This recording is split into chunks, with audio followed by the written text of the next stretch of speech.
ಇದ್ರು D K she ಅವ್ರಿಗೆ ಸಿದ್ದರಾಮಯ್ಯನಿಗಿಂತ ಹೆಚ್ಚಿಗೆ ಬೆದರಿಗೆ ಹೈಕಮಾಂಡ್ ತನಕ ಒಂದು ಗ್ಯಾರಂಟಿ ಕ್ವಾಲಿಟಿ ಅನ್ನೋಂಗಿತ್ತು. ಮೋಸ್ಟ್ಲಿ ಒಂದು 2-3 ದಿನದ ಡೆವಲಪ್ಮೆಂಟ್ ನೋಡಿದರೆ ಪಟ್ ಸಡನ್ ಮುಂದೆ ಹೊಂಟಿದ್ದೀನಿ ನೋಡಿದರೆ ಹೈಕಮಾಂಡ್ಗೂ ಸೇರ್ತೀವಿ. ಹೈಕಮಾಂಡ್ ಭಾಳ ನಿಸ್ತೇಜ ಆಗ್ಯದ, ನಿಶಕ್ತ ಆಗ್ಯದ. ಯಾಕಂತಂದ್ರೆ ಅಲ್ಲೇ ಹೌದು ಒಂದು ರೀತಿಯ ನೈತಿಕವಾಗಿ ಮತ್ತು ಇನ್ನೊಂದು ದೃಷ್ಟಿಯಿಂದ ಇವತ್ತು ಬಲಿಷ್ಠ ಆಗಿದೆ ಇಲ್ಲ ಅಂತಲ್ಲ. ಅದು ಇವತ್ತು RSS ಅಂತ ಒಂದು ದಾಳಿಯನ್ನು BJP ದಾಳಿಯನ್ನು ತಿಳಿತಾ ಇದ್ದಾರೆ ಇಬ್ಬರು ಅಪ್ಪ ಅವ್ವ ಮಗ, ವಿಶೇಷವಾಗಿ ಸೋನಿಯಾ ಗಾಂಧಿ ಅವರು ಮತ್ತು ಅದರಲ್ಲೂ ಮುಖ್ಯವಾಗಿ ರಾಹುಲ್ ಗಾಂಧಿ ಅವರು ಇಡೀ ದೇಶವನ್ನು ಸುದ್ದಿ ಹಾಕ್ಕೊಂಡು ಇವತ್ತು ಹೊಸ ವ್ಯಕ್ತಿತ್ವನ ಪಡ್ಕೊಂಡಿದ್ದಾರೆ. ಅವ್ರು ಇವತ್ತೇನೋ ಪ್ರಯತ್ನ ಮಾಡ್ತಿದ್ದಾರೆ. ಅಂಥ ಪ್ರಸಂಗದಲ್ಲಿ ಕರ್ನಾಟಕದಲ್ಲಿದ್ದಾಗ ಬೀಸುವ ಧ್ವನಿ ತೆಪ್ಪಿ 100 ವರ್ಷ ಆಯುಷ್ ಅಂತ ಆ ನೆಲೆಯಲ್ಲಿ ಇಬ್ಬರಿಗೂ ಗ್ಯಾರಂಟಿ ಕೊಟ್ಟಿದ್ದಾರೆ ಅಂತ ಅನ್ನಿಸ್ತದೆ.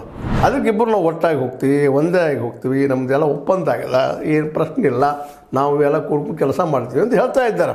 ಇಬ್ಬರು ನಿಲ್ಲುವ ಒಂದೇ ಅಂತ ಡಿ ಕೆ ಶಿವಕುಮಾರ್ ಹೇಳಿ ಇನ್ನೊಂದು ಇವ್ರು ಹೇಳ್ತಾರೆ ನಾಷ್ಟ ಕರೆದಾರ ಬಂದಾರ ಇವ್ರು ಅವ್ರ ಮನೆಗೆ ಇವ್ರು ನಾಷ್ಟಕ್ಕೆ ಹೋಗ್ತಾರೆ. ದೋಸ್ತಿ ಇದರ ಅರ್ಥ ಏನಪ್ಪ ಅಂದರೆ 2028ರವರೆಗೆ ಇವರು ಮುಖ್ಯಮಂತ್ರಿ ಪದದಿಂದ ಇಡುವಂಗಿಲ್ಲ, ಅದೇ ಕಾಲಕ್ಕೆ ಇನ್ನೊಬ್ಬರು ಅಂತ ಅಲ್ಲಿ ಸೇರಿಸುವಂಗಿಲ್ಲ. ಇದು ನಿಶ್ಚಿತವಾಗಿಯೂ ಒಂದು ಕಾಂಕ್ರೀಟ್ ಅಗ್ರಿಮೆಂಟ್ ಆಗಿದೆ ಅಂತ ಅನ್ನಿಸ್ತದೆ. ಅದಕ್ಕಾಗಿ ಇಬ್ಬರು ಖುಷಿಯಿಂದಿದ್ದಾರೆ. ಮುಖದಲ್ಲಿ ಲಗಿಮಾರಿ ಅದ, ಮುಖ ನೋಡಿದ್ರೆ ಗೊತ್ತದ ಬಾಡಿ, ಅದರಲ್ಲಿ face is index of mind ಅಂತ. ಹೀಗಾಗಿ ಅವರಿಬ್ಬರ ಮಕ್ಕಳನ್ನು ನಾವು ಸೂಕ್ಷ್ಮವಾಗಿ ಗಮನ ಹರಿಸಿದ್ರೆ ನಮಗೇನಿದೆ ಜಾಸೂಸಿ ಮಾಡಬೇಕಾಗಿಲ್ಲ, ಏನು ಅದರ ಅವಶ್ಯಕತೆಯೂ ಇಲ್ಲ. ಯಾರಿದ್ರು ಏನಾಗೋದು, ಏನು ಬದಲಾವಣೆ ಆಗೋದಿಲ್ಲ. ಇಲ್ಲಿಯ ನೌಕರಿಗಳು ಎಲ್ಲರೂ ಸಿಗೋದಿಲ್ಲ. ಇವನ್ ನಾವು ಕಾಂಗ್ರೆಸ್ ಪರ ಮಾತಾಡಿದ್ರು ಅಷ್ಟೇ, BJP ಪರ ಮಾತಾಡಿದ್ರು ಅಷ್ಟೇ. ಯಾರ ಪರ ಇದ್ದರೂ ಈ ದೇಶಕ್ಕೆ ಉದ್ಯೋಗ ಸಿಗ್ತಾ ಇಲ್ಲ. ಇವತ್ತು ನಾವು ನೋಡ್ತಾ ಇದ್ದೀವಿ ರೈತರಿಗೆ ಮಾರ್ಕೆಟ್ ಸಿಗ್ತಾ ಇಲ್ಲ. ಇವೆಲ್ಲನೂ ಇರುವಣ ಯಾರು ಇರುವಣಪ್ಪ ಅಂತ ಅನಿಸಿ ಹೋಗಿಬಿಟ್ಟಲ್ಲ.